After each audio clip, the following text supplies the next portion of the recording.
Every year, hundreds of would-be scholars apply for a scholarship at Gray's Inn. But students can only apply to one inn, so choosing wisely is the key.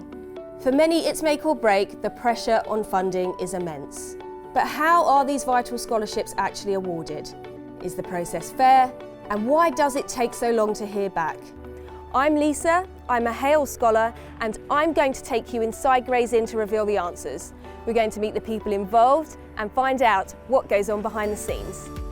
It's early November and the deadline for the scholarship application has been hanging over you.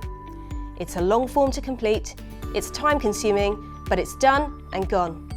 So, what happens next? It's a really busy time of year. We get about 350 applications a year. The great team in the education department here, part of their job is to make sure that the scholarship committee has all the information it needs in order to make proper decisions. And so it's really, really important. I can't stress that enough. It's really important to fill in the form correctly and fully and to tell us everything you want us to know about why you're going to be a good barrister. So we received all the applications now for this particular window.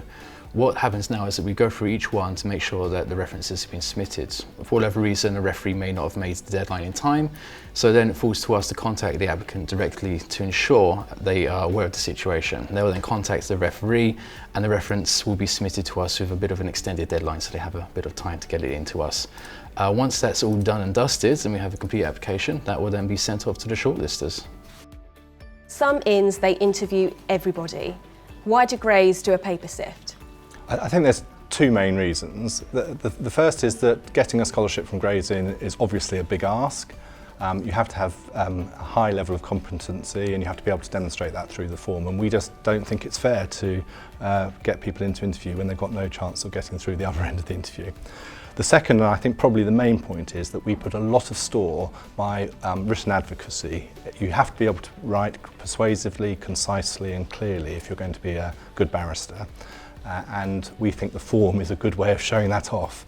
So I can't stress enough to people who are applying, your form is really important. It'll be read by a lot of senior people, and so you really need to put the effort in.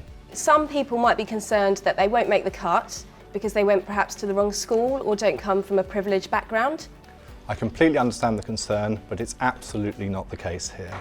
We go out of the way to make sure we spot talent wherever it is, irrespective as to background. We want to filter people in, not filter people out. Many of us on the committee got to the bar because of a Gray's Inn scholarship. It was our route to the bar. And as part of that, we're really keen on equal opportunities. All the people involved are trained in equal opportunities. We want to make sure that we find the best people from whatever background, from whatever ethnicity, who are going to be the barristers of the future.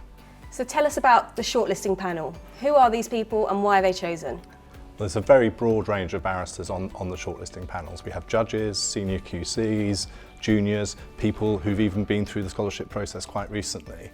And the whole idea is we get a wide range of experience and diversity and people from different life experiences all coming onto the shortlisting to make sure that we have a balanced process. The important thing to remember that all these people are there with the same objective, and that objective is to find the best barristers for the future. They're volunteering their time because they all want to find the best barristers for the future. Can you tell us what you're doing? Yes. So between the two of us, we have about 60 applications, and it's our job to go through them all and determine which candidate should be called for interview. So what are you looking for? Isn't it subjective? No. We have a fixed criteria upon which we judge all applicants. First of all, we look individually at the applications and make our own individual recommendation, and then after that we discuss it together, and if we both agree, then the candidate goes straight to interview. Do you always agree? No, not always. But usually with a bit of discussion, we do. What happens if you can't agree on a particular application? Well, we'll talk it through.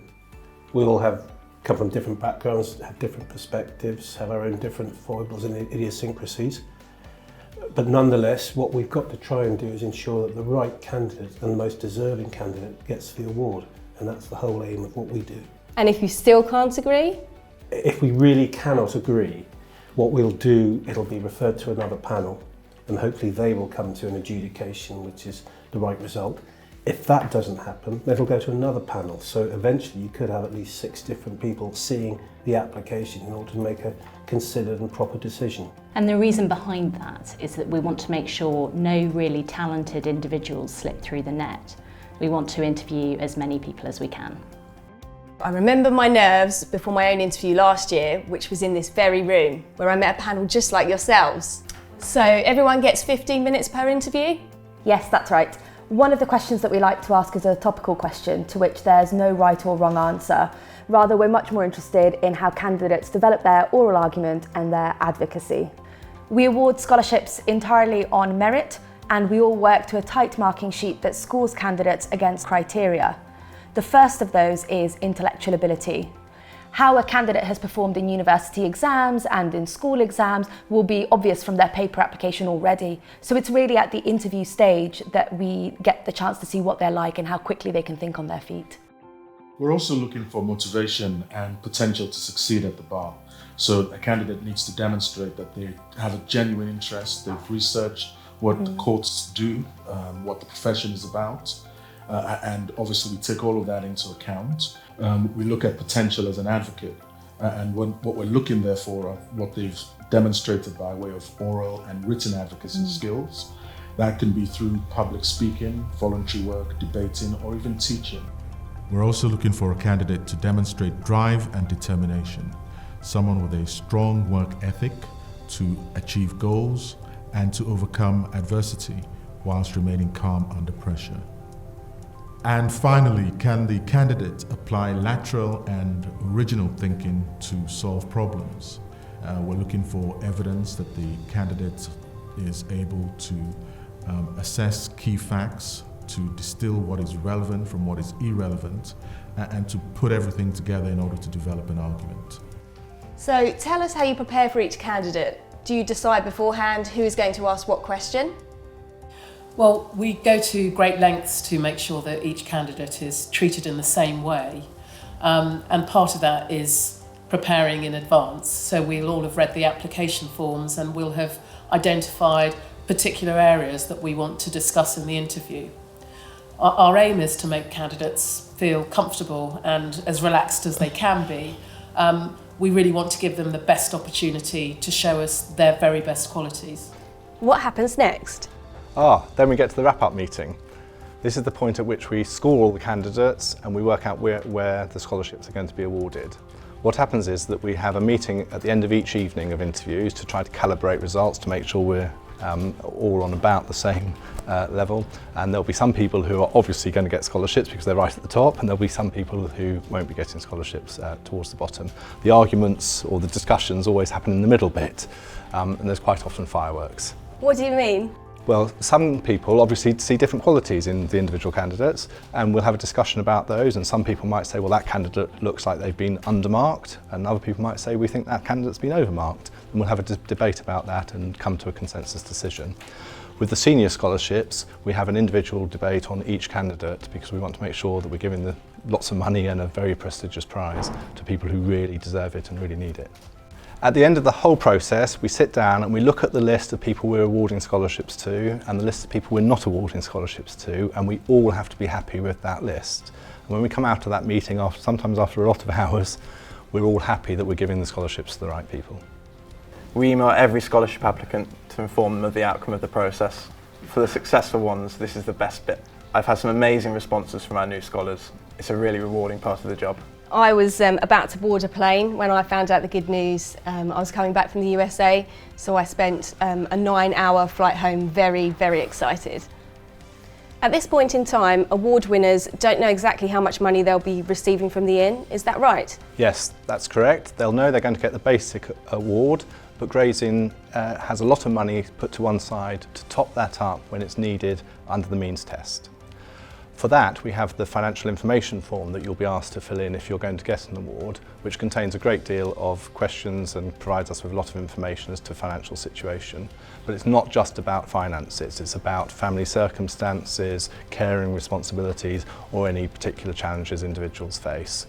In some cases, we're able to make very large awards and even provide a flat here as well, which can make the difference between people being able to go to the bar and not going to the bar at all.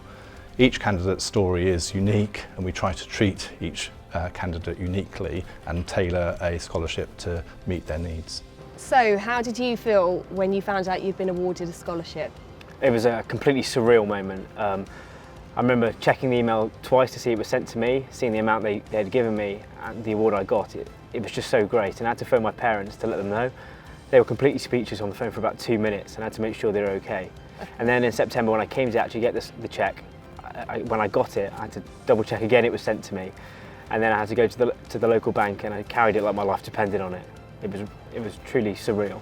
So, how did you feel when you found out that you'd been awarded the scholarship? Initially, I actually didn't react. When I got the email, I just looked at it in disbelief for a while and closed it, trying to process it. A few moments later, I told my best friend who I was with, and she was trying to get me to react and be happy about it. But it took me a while, and then I randomly burst out saying, "I'm a Gray's Inn scholar," and we just ran down the corridor repeatedly saying, "I'm a Gray's Inn scholar." It was fun. So there you have it, a large team of people working behind the scenes to make sure that scholarships go to the most deserving candidates. So if you have what it takes to be a barrister, then Gray's Inn will be behind you, helping you to achieve your calling.